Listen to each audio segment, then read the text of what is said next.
Hey everyone, Jared here again.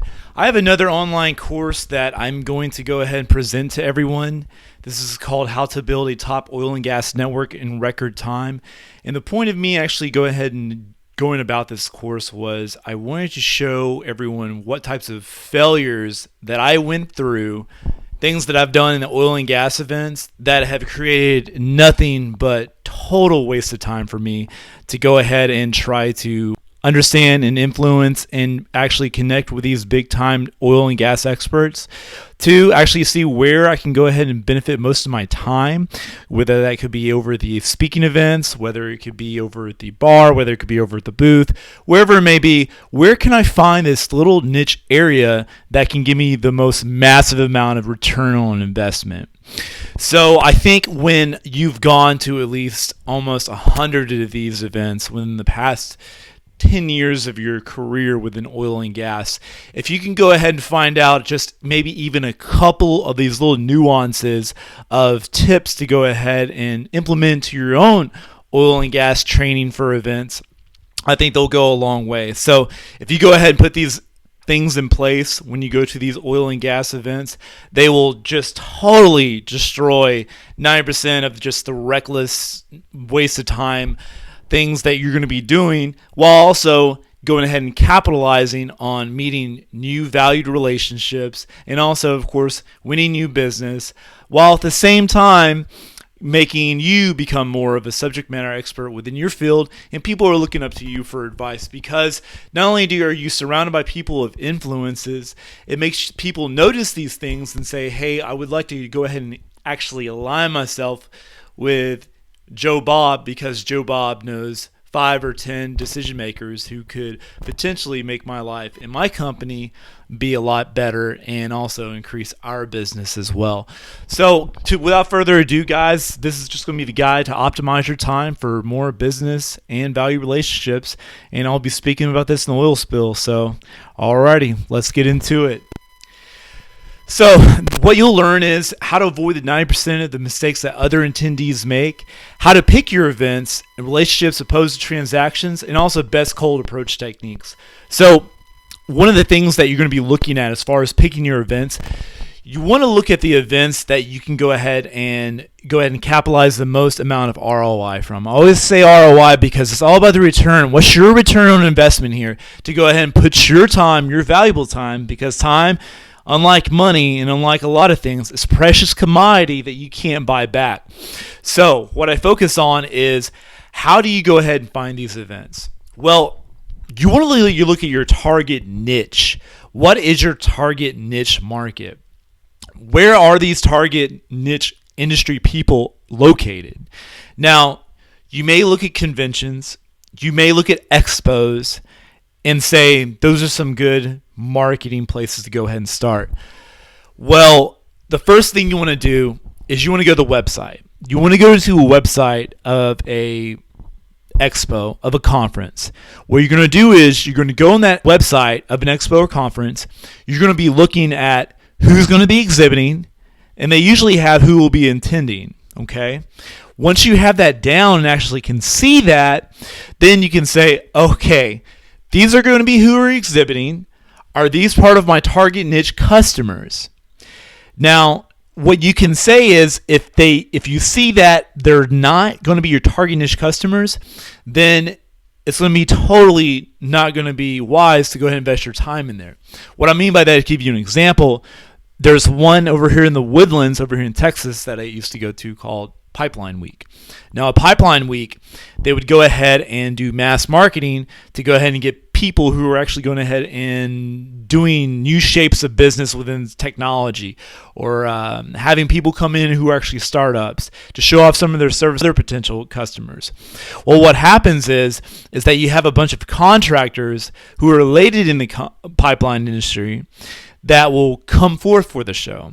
Then you have a bunch of subcontractors, and then you have a bunch of third-party rentals, equipment, and services companies come as well. Now, if you're a subcontractor or if you're a general contractor, the show wouldn't be any value with your time.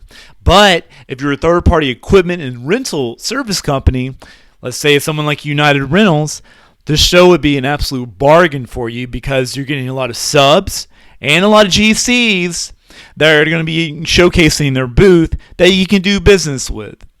So you want to make sure that you focus on those niche markets. You can understand who's going to be exhibiting and how you can potentially do business with these people and companies. So you want to look at those. Now, if you're an asset operator, totally different conclusion when it comes to this. You don't want to focus on that because you're not aligning yourself with people who are in the same values that can help add to your bottom line, because you're dealing with subs, but mostly hardly any GCs at all. So you want to make sure that you do your research, your homework. You need to make sure you have an outline of seeing through transparency of the websites who's going to be exhibiting, who is speaking at these conventions, and also what is some of the feel that you've seen from this expo? What kind of news have you heard? You can actually do a Google search on these expos. You can do a Texas Oil and Gas Expo search and actually see through forums and comments exactly what has been going on, how beneficial it is for people. There's forums everywhere for these guys, so please, by all means, use a search for that. Now, go ahead and go into the next slide. Now, with some of this, I'm going to go ahead and get to the fun part first. There's a lot of booze that is in alcohol is going to be served at these events, and if you're at a 3 to 5 day event or even a 2 to 3 day one, there's going to be a chances that you guys are going to be drinking at the event and then also going out for the night. And then by the time the second day comes around, there's hardly anybody utilizing their time effectively to go ahead and reach out to certain decision makers and people who they can line themselves with to do business, because people are hungover. This actually happened in a show last year where the very first day, there was a bunch of camaraderie. A lot of people were talking with each other.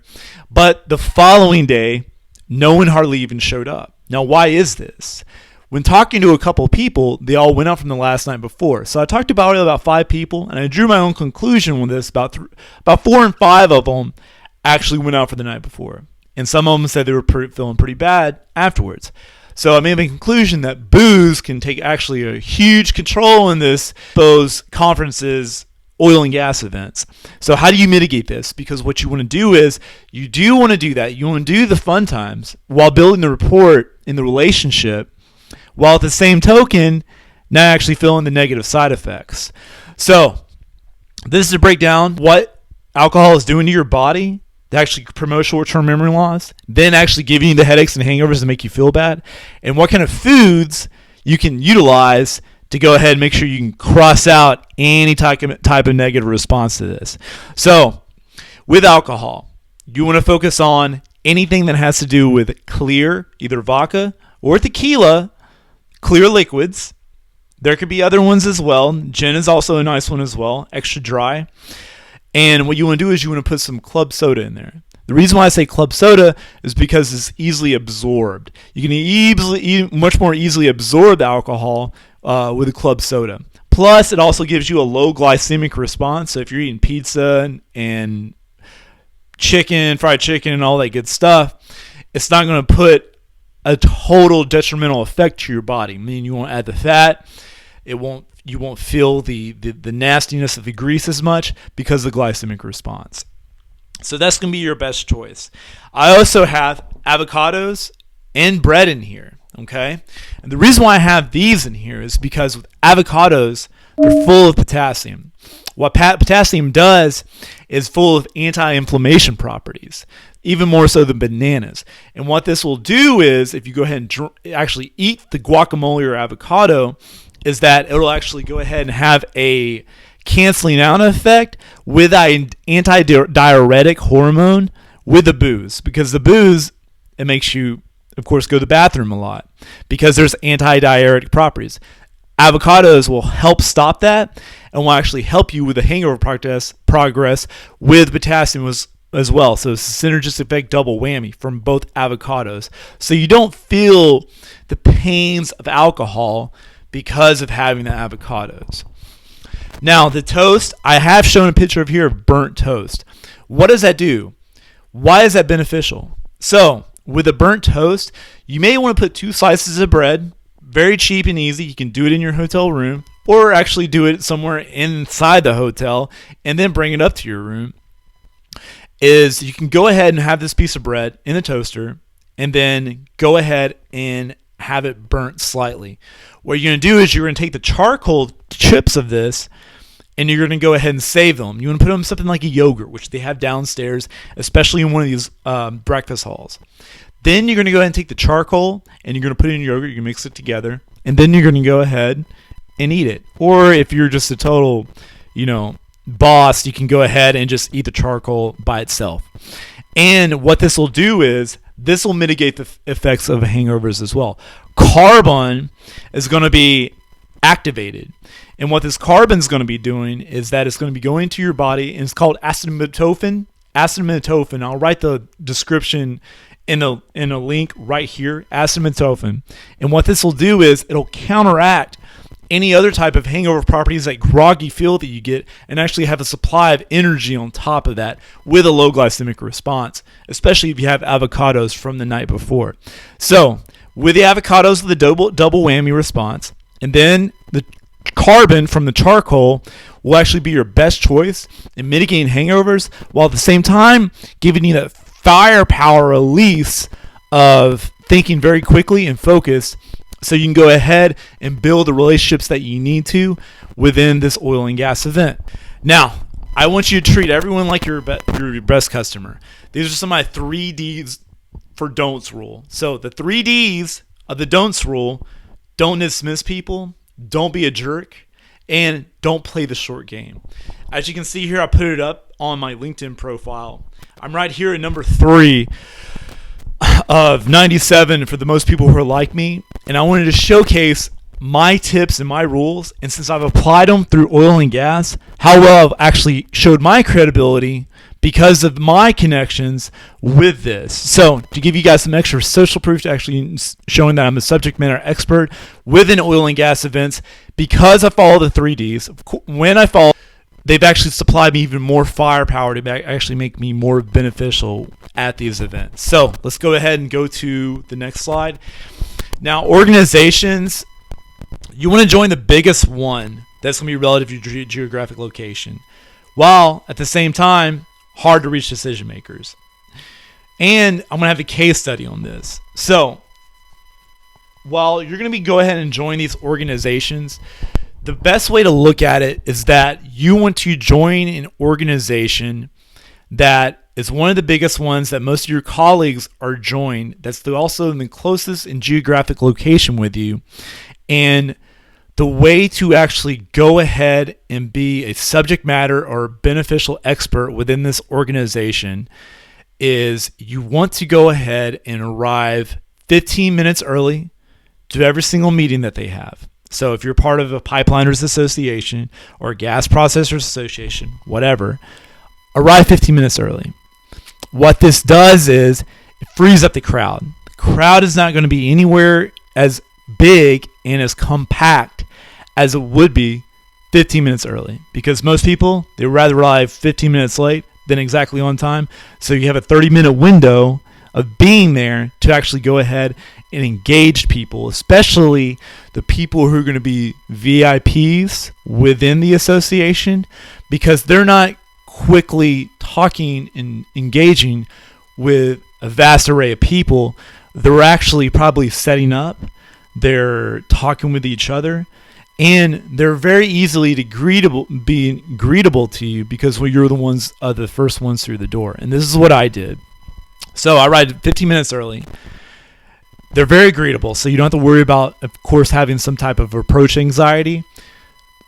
They'll talk, and all you have to do is just talk about whatever it is that's happening on through the day. It could be the weather, what you've read in oil and gas news, etc. Very simple. Follow up with your first sentence, just in case there's no icebreaker. For example, you could say something as, well, hey, what do you think about this Obama $10 per barrel tax cut that's been going on and going to be levied within Washington within this week? What do you think about that? Or, hey, how was the weather today? It was crazy. It was sunny, then it was rainy. What's your take on it? It's pretty crazy, isn't it? Something like that, just to get the flow of conversation going. Do not pitch. Please do not pitch. Just focus on building the relationship, and that's what matters at this point. Now, during the event, you, of course, just be just like anyone else. Sit, talk, mitigate, whatever you need to do. When you go ahead and finish the event, go ahead and ask any of the sponsors or the teachers at the events table, is there anything I can help you guys with? Is there anything I can help clean up? What do you think I need to be doing in this certain amount of time that could help you guys go ahead and get this stuff out? What that does is, that's very magical, is that within 3 months, 6 months of doing this, what this will show is that you're willing to help out with these events. And if you're actually willing to help out with the cleanup, with the early arrivals, what this does is you actually go ahead and be thrusted up into some type of officer position a lot faster than you would be if you were just a regular average Joe who just actually started going to some type of association within the past year. So this creates some type of leadership role. These event members, as well as some of the event leaders, will notice that, and you could actually become an officer. Now, why is it important to become an officer of one of these events?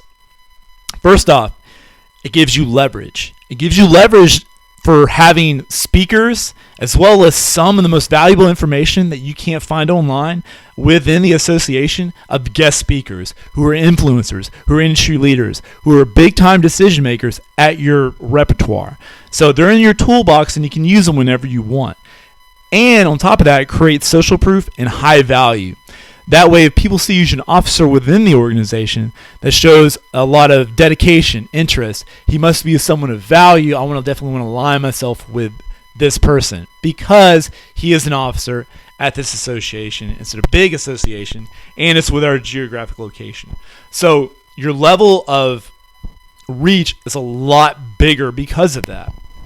So that's my take on organizations and how you can really thrust yourself up as fast as possible to be an organization while then going ahead and breaking way to the next level of becoming an officer, and then to the next level of having guest speakers within the database that come speak at these events, and also your once a month guest post on any type of guest event. So once a month, you'll have a dinner or a lunch, and then they'll have someone speak, and these people are going to be at your disposal, and you're going to be one that can contact these people to come to your events, speak, so forth, develop a relationship. So then if you reach to someone that's an A-lister from that point of mindset, then you're going to be able to align yourself with them, which actually goes ahead and brings you up to the next level, another plateau of influence within the industry. So, hard to reach decision makers. How do I go ahead and reach these hard to reach decision makers? Well, the best way to go ahead and do this is you don't want to be like everyone else, and you want to make sure you leave a memento, not a pitch.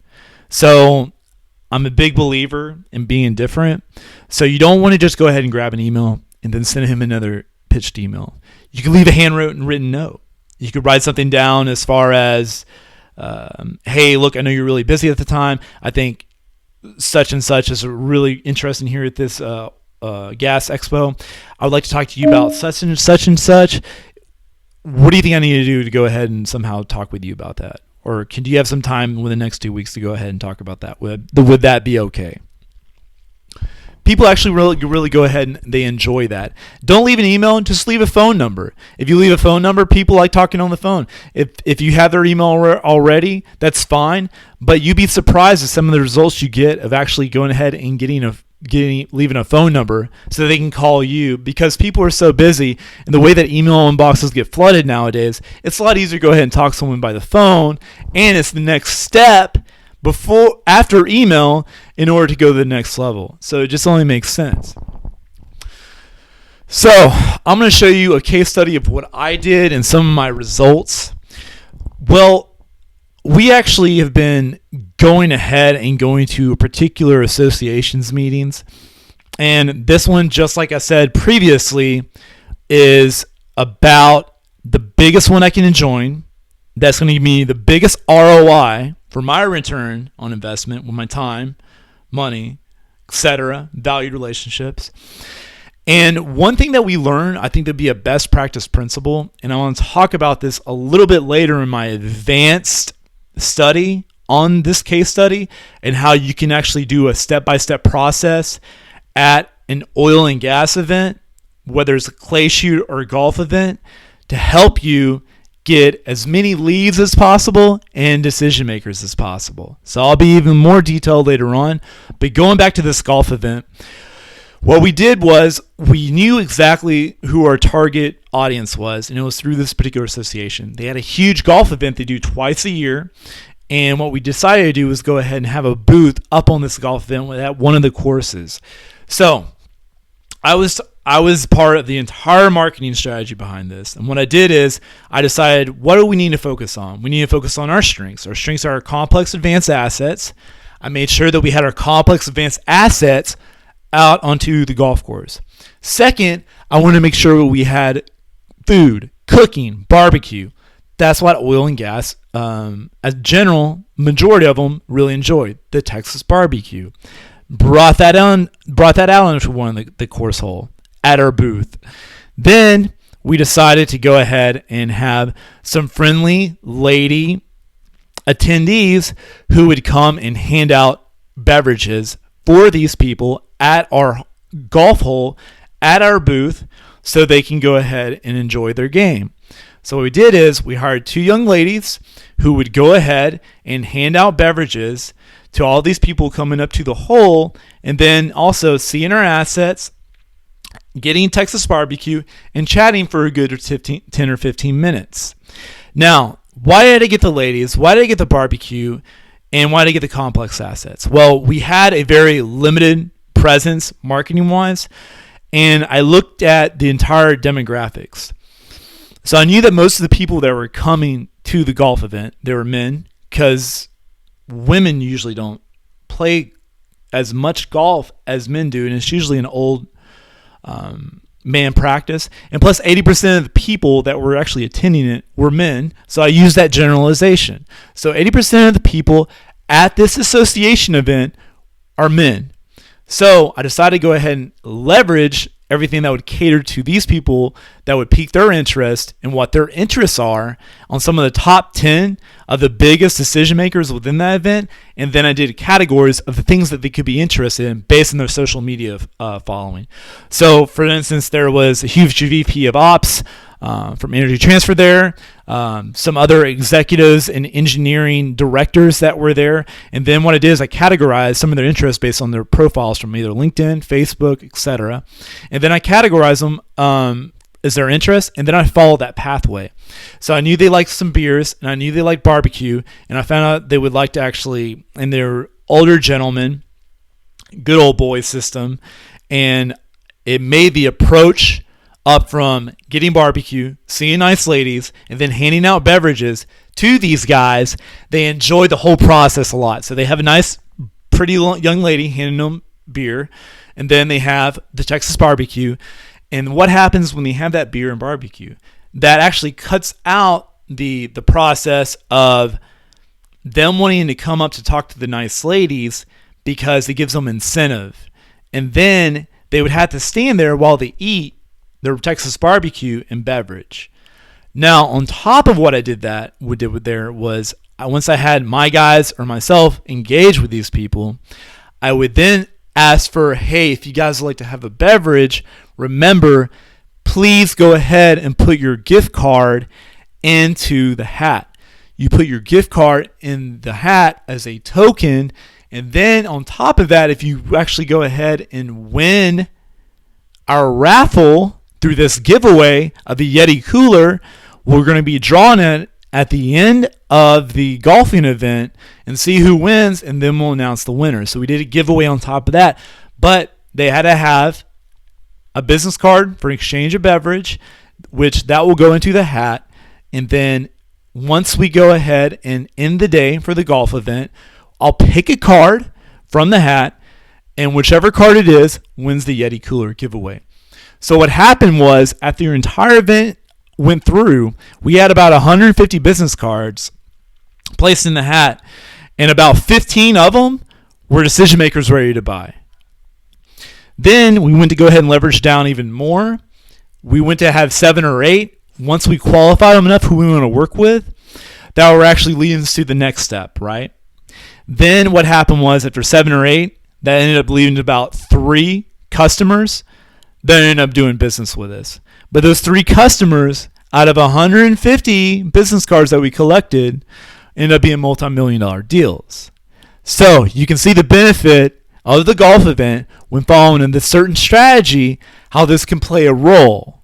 So that's how easy it makes everything streamlined once you understand how these oil and gas events, how they look like, and how you can play into the psychology of utilizing your assets to go ahead and win more business, while at the same time building much more cultivated, valued relationships within the oil and gas industry.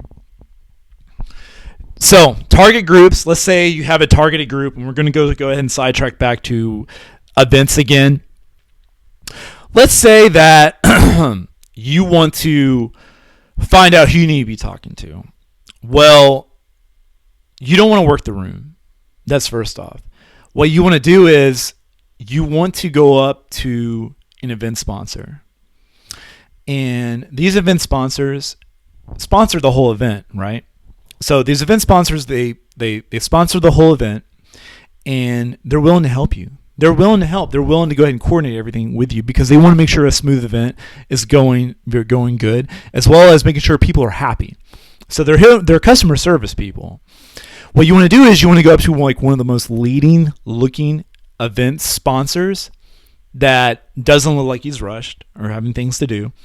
You want to go up to this person and you want to ask he or she, this is what I do. Who do you think would be the best person to talk to for this? What this event sponsor will do is will be a liaison to go ahead and be the middleman, figure of speech, to go ahead and introduce you to any decision maker or any person at any one of these booths to go ahead and be an icebreaker and actually show social proof and value at the same time, because these are people of high value. So an exchange of high value people to be a middleman to go ahead and so you can talk to people that you think that you could benefit their services with.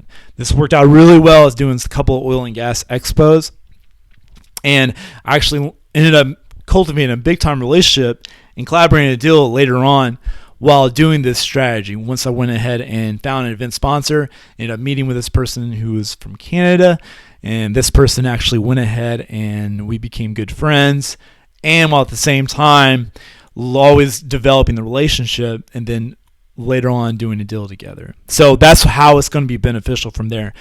One, use an event sponsor who's not rushed, who's looks like they may be one of the more high value people at the show. I'm going to higher up in the hierarchy is what I mean. And then use this person to help you how you can go ahead and establish your services to helping other people within the expo at one of the booths. So that's the best way to look at that. So 6 degrees of separation. So it's about 5 to 6 people who are going to be knowing one another until someone really knows someone really influential. So that's where I get that from. That's one way to look at it. So if you always want to be, when I say don't dismiss people, is that you always want to be talking with people that could be a potential. And if not, talk to someone in the room who looks like they may be super important, but they don't look rushed and look like they may be willing to talk to. Again, some of the things you could be saying are, hey, what do you think is the coolest thing about the events this year? That's number one. Is there anything that you found intriguing in some of these the show that you've seen this year? Is 2. And then what that does is it creates even more rapport. And then you could say this. That's very interesting you say that. Where are you from? And then they say, Pennsylvania. Oh, Pennsylvania? Are you from Pennsylvania? No, I'm originally from Oklahoma. So how did you get from Oklahoma to Pennsylvania? Again, this strategic show of questions will show you exactly the timeline of their oil and gas experience, who they may know, also their level and job titles by using this implementation. Because if they're moving from Oklahoma to Pennsylvania, they must be someone who's a high value within the industry because they're maybe helping raise up another division, or they're over here at an event because they're trying to build up another silo department within some other oil and gas company, while at the same time they could be a startup. you don't really know, but this is a great strategy to go ahead and delve into that. So the best way is to go ahead and to break down that wall with social proof to get to the person that you need to be talking to. Is you want to go ahead, and this is how my strategy went when talking with a person that helped our business when I was over my old company, AI Ceiling, was I went ahead and I talked to a lady at a side booth, and there was a very, very well-known oil and gas influencer named James. I'm just going to call him James, who had a bunch of people surrounded by him. All I did was I sat right next to the person that was right next to me, who was also adjacent to where James was, and her name was Jane. And we just had a splendid conversation about what was going on in the industry, and then we just talked about some regular coordinated things about personal things, funny things. You want to talk to this person like your friend. What do you do when you talk to your friend about? You talked about to your friends relevant things and hobbies and crafts that you have.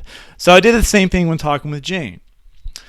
What happened was, after about an hour or two of talking with Jane, we ended up meeting again at another oil and gas event. We talked about a good another 30 minutes to an hour or two. I didn't know this at the time, but Jane was actually married to James. So I saw James at another oil and gas event, and he was speaking at the event as well, so he was just dead busy. And then on top of that, he was actually hovered by a lot of other people pitching to him and talking to him. What Jane ended up doing was, since I saw her again, I asked her, I was like, hey, I didn't realize that your husband was James. She's like, yeah, that's my husband. I was like, oh, wow, I do this and this. I mean, I'd love to talk to him. She's like, I've got it. Let's all go out to dinner. What happened was, I used this social proof through Jane to go out to dinner with both of them. And again, another great dinner, but it was just getting to know each other. And then once he broke the ice with me to asking me what I do, then I told him exactly what I did, and we ended up moving forward. But because I was able to go ahead and use someone that has social proof to break down that wall to get to him, that allowed me to help me do business with James.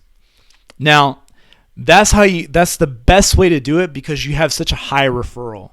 Because you're having someone such a high valued referral, especially like his wife, referrals have the highest converting factor than any other type of marketing. Email, phone call, marketing events, it doesn't matter. If you're referred by someone who's trusted by someone else, you're much higher chance of getting through the door exponentially than if you're using the old marketing techniques. So don't dismiss people, going back to the 3Ds. And once you do, go ahead and treat them just how you would treat anybody. You don't want to be a jerk. That's why I said for the second D. And you don't want to rush it. So I play the long game. I just want to get to know Jane for Jane. Get to know as many people as possible. Understand, though, that it could be potential for some of the people that you're going to meet. Know that in the back of your head. I knew that for some instances. So with Jane, remember, keep it cordial. Don't keep it, overrun for 5 or 6 hours you're hanging out with this person.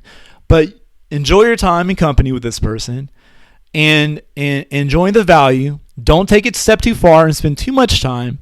But at the same time, make sure you cultivate that relationship and stay in touch, because then that's how you win the referrals to go further down the line to work with someone like James. Now, these are some of the 3 tips I want you to follow when you actually go ahead and go to your first oil and gas trade show, expo, convention, center, whatever it may be. So you're going to get like a publication either through email, through snail mail, or at the event itself. And you want to read the bios of the speakers. You don't want to look at the topics that are going to be spoken at the event.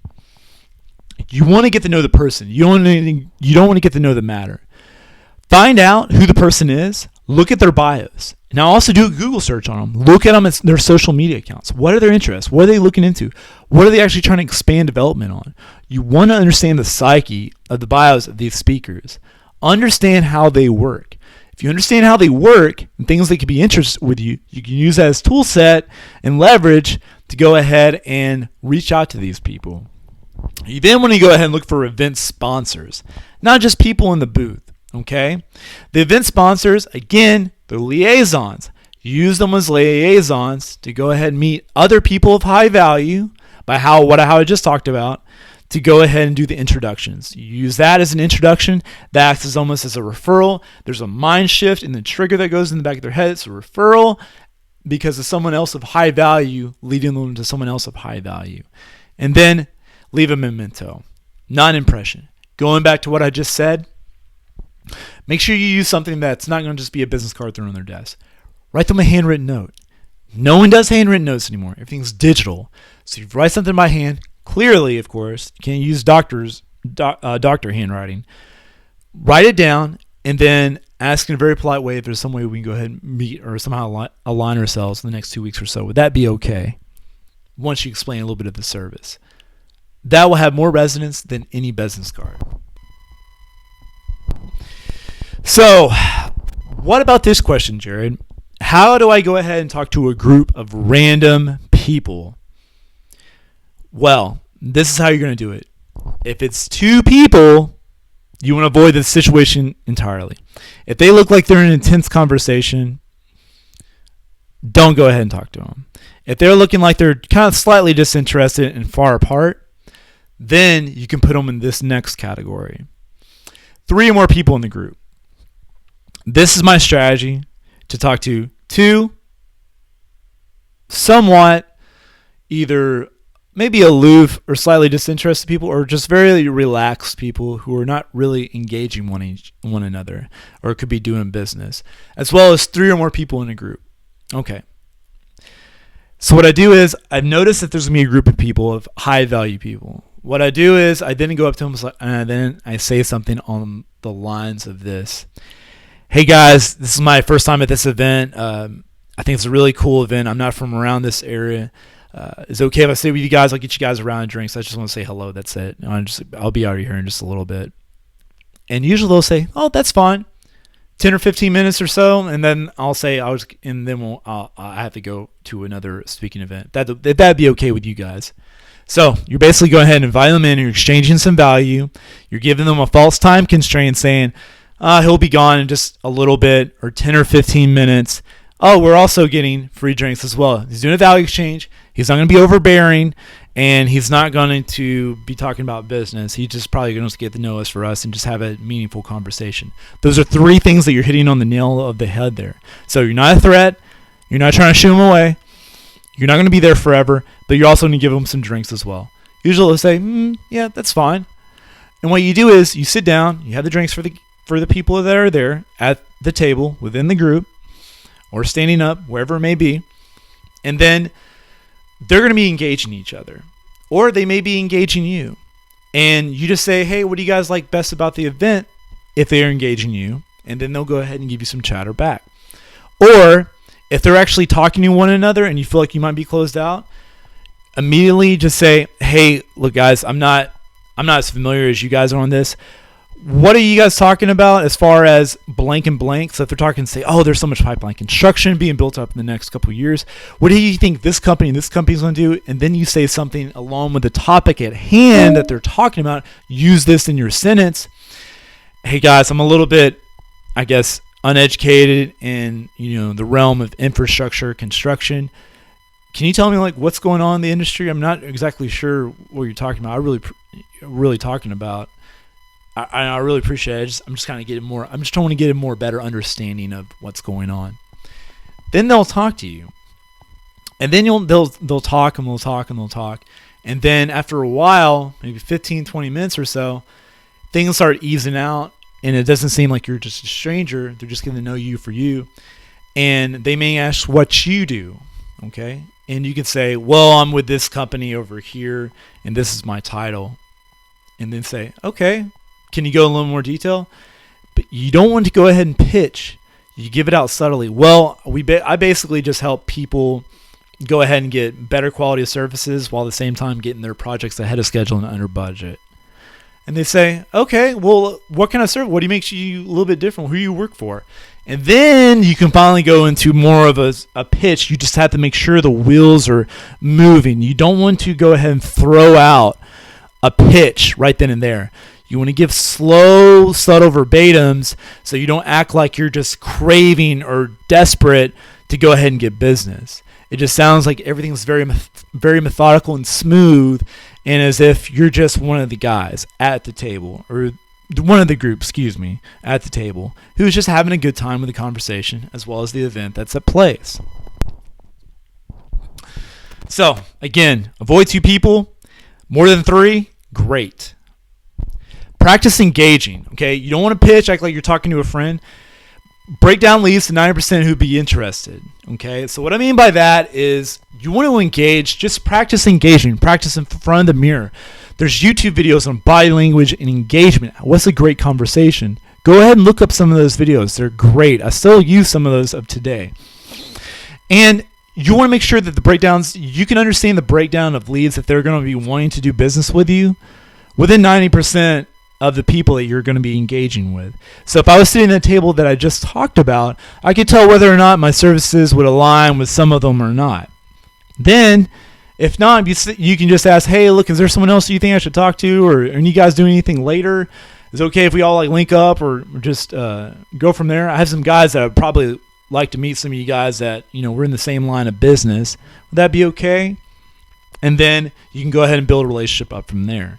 And then intros and then referrals happen because you've already met those guys. So even though they do introduce you to someone else as if they've known you forever, because that's how it usually works, it still acts as a referral in the triggered mind, human psychology brain, that this person would be a good person to talk to because I have this vetted, trusted credibility on my line subconsciously because I just introduced him to you.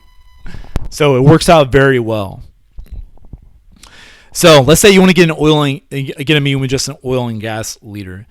Let's say this person is like a James, like I just mentioned, and I didn't really meet anyone or like Jane at the event right next to her that could somehow penetrate the way to go ahead and for me to talk to this person.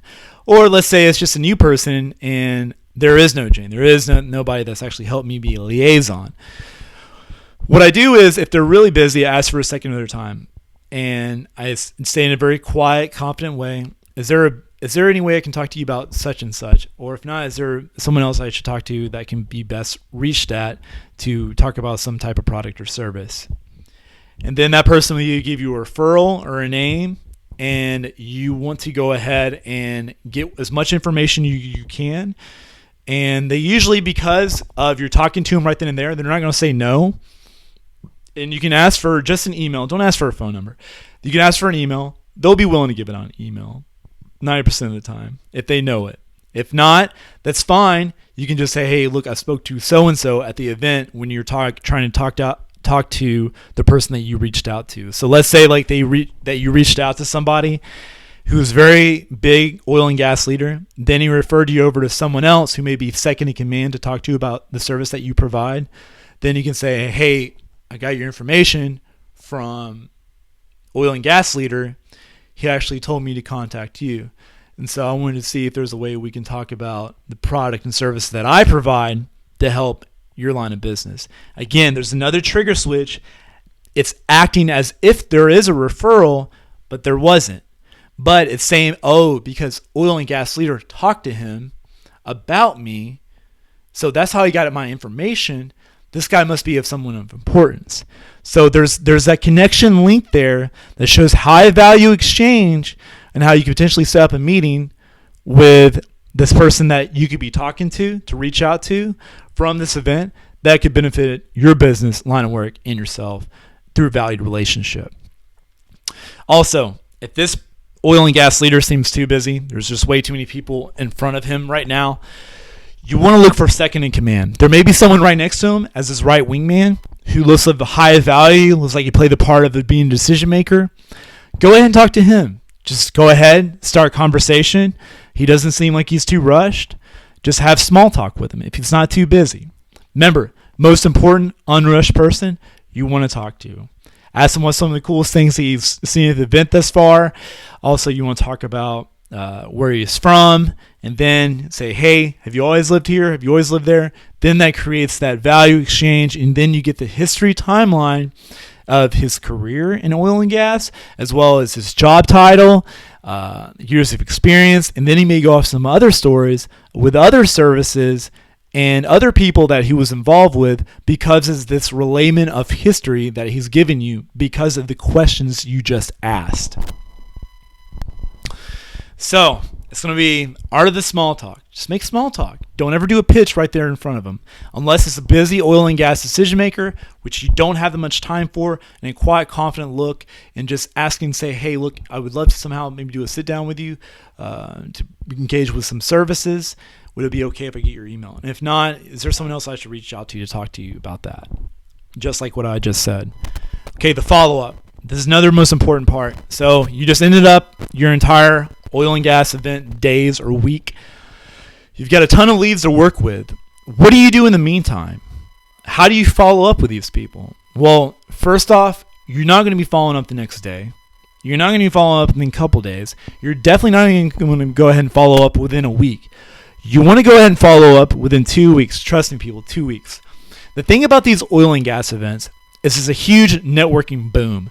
So what happens is the people that are going to be oil and gas leaders, decision makers, people of high value, public industry speakers, whatever it may be, they're going to have loads and loads of emails piling up their inbox. Also, they're going to be getting phone calls within the next day exponentially. Week, big time. 2 weeks, this is your chance to go ahead and follow up where you actually set yourself away from the pack, because it's so easy to go ahead and get bombarded by a bunch of people and not really put that much time and effort into something, because you're getting 10 calls a day about people that you met from the expo. So you're already having a bad association with it. But if you wait 2 weeks, you could actually go ahead and talk about how you're at the expo. And then that person that you reached out to says, yes, now I remember the expo. Okay, I don't have 10 missed calls about it anymore. I'm only going to have one person from my inbox about the expo that I'm seeing, as well as I'm having one person call me about the expo now instead of 10.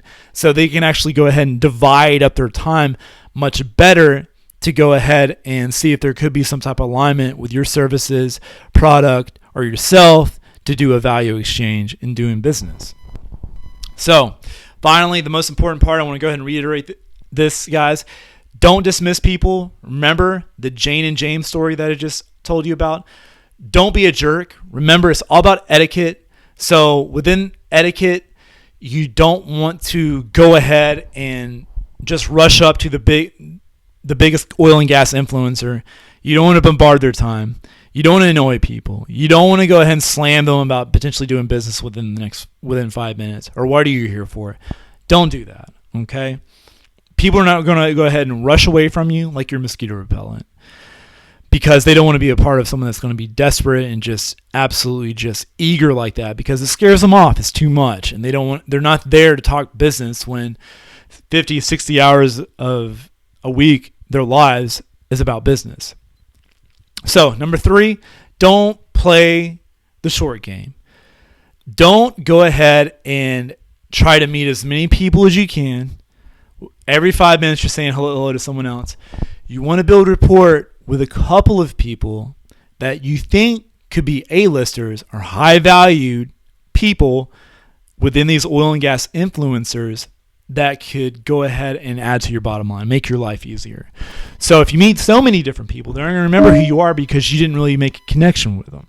And 2, you don't want to play the short game and go ahead and pitch them really fast, because you don't want to go ahead and get slammed by being too eager and being like you're just trying there to sell them and just kind of just use them as just quick sells. And they know that and they feel that and they don't want to be a part of that.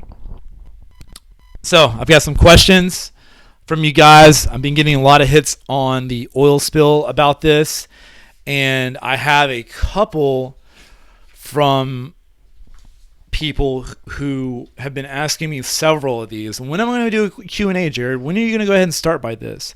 So I said, you know what? Let's go ahead and we're going to keep it relevant.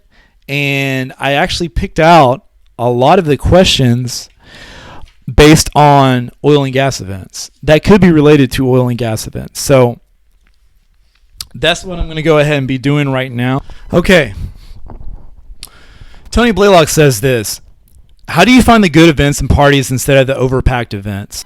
This is going to sound haphazard, but my policy has generally been to go at least one event per year, which is the most expensive you can afford to go. And then I'm going to go ahead and end up with a smaller crowd because it's the most expensive event. Well, the most expensive event that I've learned is you're going to have a lot of people who are going to be paying for these who have a lot of cash flow, which means that they must have high value because they're using such a huge expense to go to these events to build that relationship. And they're going to be of high value. And then that's how I go ahead and use these events. Usually this is the most expensive now as far as an experiment wise. And then I find people who are really of high value from there. And then I can build some more close-knit time with them because it's not flooded with a ton of people from an expo, and trying to use these techniques to go ahead and find out who I need to be spending time with and who not to. It just streamlines the process so much better. So the next question is from Austin Miller. What are your goals on it? So my goal is an oil and gas trade show. I was offered to speak at one, and that's a huge depth of gratitude. But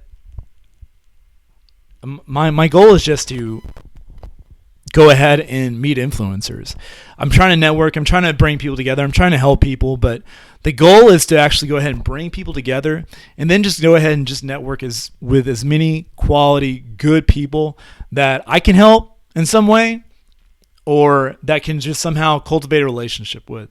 That's the whole goal. I'm just trying to here to build friends, and that's the way you want to look at it. Okay, so what's the next project you're working on? My next project is I'm going to be working on a full Gambit online course. This is going to be material that's going to be demoed out into the field on how to do certain oil and gas processes from cradle to grave, from welding. It could be from stringing. It could be from hydro testing. That's the goal. I'm going to show the actual right-of-way footage on best practice techniques to do the work as top quality as possible and as safely as possible. James Snyder said this: what tricks do you have for retaining info? So there's some good books on this. It's called Memory, How It Works, and it's by, I think, Higby. Yeah, last name is Higby. And it's just like mnemonic devices used by Cicero and several thousand years of works really well. Like, this is by Mike Rothwell. What are some of your favorite places to go visit oil and gas events? I think Canada is really cool. I think it's a very interesting country. They have higher environmental policy statutes, meaning that you can't just throw empty plastic water bottles into just a trash can because you'll get fined for that. You have to actually go ahead and recycle everything, and it's very, very high environmental concern, which I think is great in many different aspects. I think that Canada has a lot of great, beautiful heavy crude oil, and how they're utilizing the shales up there, especially with how Calgary is such basically a mirror image of Houston. It's just funny to me, and it's a very interesting culture. People are very friendly up there, and there's a lot of work to be done. North Dakota, the Bakken area, that shale is always going to be hot, and there's been a lot of growth, infrastructure, and there's going to be a lot more too in the next couple of years. So I can't wait to get out there and meet some great people and start getting some hydrocarbon out of the ground. This next question is from Ross Kagan. How do you get better sleep when at oil and gas trade shows? I think polyphasic sleep is good. Instead of you just doing a whole 8 hours, you can break it down into 2.5 hour naps. You just take a nap every few hours. So you're going to take 2.5 hours for your main sleep, and then you can take 20-30 minute naps every couple hours. In about 2 or 3 hours, you take about a 20-minute nap. And those short heaps of breath with sleep would actually do you a big benefit to feeling like almost a full 8 hours of sleep from the night before. So that's probably the best way to do it. If you do get low sleep, try to go find somewhere to go ahead and take a quick nap, either back at your hotel room, car, wherever it may be, just so you can get that extra sleep in so you can stay focused. What are some of your favorite interview questions, and how have you answered them? I think some of my favorite ones are, say, when people ask, how have you failed? And my answer to that is, I love hearing that question. How have you failed? If you're not failing every day at something, you're not progressing as a human being, let alone in your career or oil and gas. If you're not failing at something, if you're not putting yourself out of your comfort zone, if you're not constantly trying to being comfortable with putting yourself in uncomfortable situations, you're never going to grow as a human. So you want to make sure you do that as much as possible, because some of my best experiences in my life, and I know many others, is when I put myself in uncomfortable situations and actually made me more successful. So I've heard this before in a quote as well, is that, how do you define success? And I heard this before in a blog. It goes, how many uncomfortable and awkward situations of conversations can you put yourself through is going to be equally demonstrated with how successful you are. So what do people look for when they're talking about with someone who they want to hire? I think some of the questions that come to mind is they want to make sure that they're hiring somebody based on 3 criteria. It's going to be intelligence, it's going to be integrity, it's going to be on energy. They want to make sure that person's going to be smart. They're going to make sure that person's going to be honest, not going to go ahead and steal the business. And they're going to make sure that this person's a go-getter and is willing to get up early and stay out late in order to get things done. How do you work out when you go out into oil and gas events? This is a little bit off topic, but some of the best things you can do for workouts, if you're going to be in a hotel that doesn't have a gym, or you're out in the middle of nowhere where you're on a rig site or wherever it may be, make sure you just bring one kettlebell. And you bring one kettlebell and you can bring that to work out with. That's really all you need. 15, 20 minutes, 30, 40 pounds. You could do something as easy as kettlebell swings and then jump into some type of burpees. And if you don't know what those terms are, you can go ahead and do a Google search and you can find out exactly some good workouts to do for about 15 or 20 minutes. It's really all you need in order to stay in shape when you're on the road and you don't have a gym. What is the best way to respond when you say, do you have a business card? I say yes, I do have a business card. I'm not a big fan of business cards, really. I think there are better ways. I'd rather reach out to someone digitally through some type of LinkedIn or also through email. I think those are the best ways to reach out. I just think business cards are a little bit outdated and they can be thrown in the trash really easily. So I do have one, but I'd rather go ahead and once I exchange business cards, I make sure I get on top of sending an email or sending a LinkedIn connection as fast as possible because they're fresh in your mind. Well, thanks guys. I hope that helps. That's how you build a top oil and gas network in record time. If you have any questions, please go ahead and reach out to me at Jared, Jared, at oilgrowth, oilgrowth.com. Please also visit pipebuzz.com. It's going to be pipebuzz.com. And go ahead and hit the Contact Us form to go ahead and send out any type of concerns that you may be having or wanting to see more of, or actually some courses that you think that could benefit you. So reach out to either one of those and we can go ahead and see how I can help you out and send out some goodies as well as freebies and updates over back to you once I go ahead and get that information. So thanks a lot, guys, and we'll see you next time.